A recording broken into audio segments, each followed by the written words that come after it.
Well, for more on Katsina State's response, we are joined by Dr. Kabir, the Permanent Secretary, Ministry of Health in the state. Dr. Kabir Mustafa joins us from the state capital.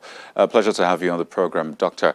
Now, I know that the second phase is meant to begin this week, as was reported in that clip we just saw. But when exactly this week will the state begin to give the second jabs?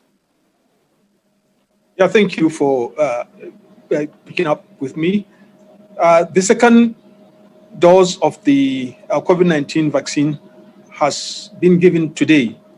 His Excellency, the Governor, the Deputy Governor, and members of the Executive Council, and a lot of those that had the first dose given on the 11th of March 2015 had presented themselves today for the second dose. I personally had taken my second dose, and we are doing well.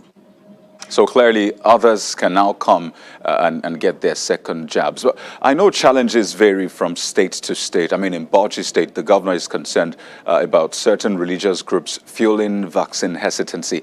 For you in Katsina State, what's your biggest challenge in this vaccination drive? For now, I would say the bigger challenge we'll be having is the availability of the vaccines. So far, we have utilized almost 50% of what we have. And to also be candid with you, a lot of people are yearning now to get the vaccination done on them.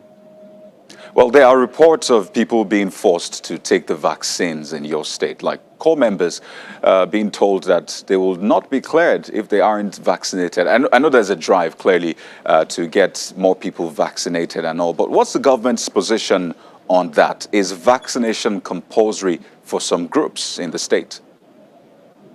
I don't know about that compulsion. What I know, vaccination is voluntary. And the government has done a lot of awareness creation and demand creation as regards the vaccine.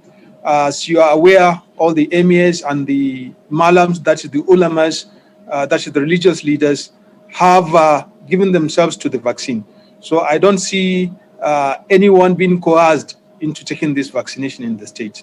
Okay, so you're saying that report about Corp members being forced to, would you be looking into that? There are reports also about teachers being mandated to take the vaccines. Is that something you'd be actively looking into? Because there were those claims across social media. In fact, people put out statements saying they were forced. A certain pregnant Corp member was also forced to take the vaccine. Is that something you would also be looking into?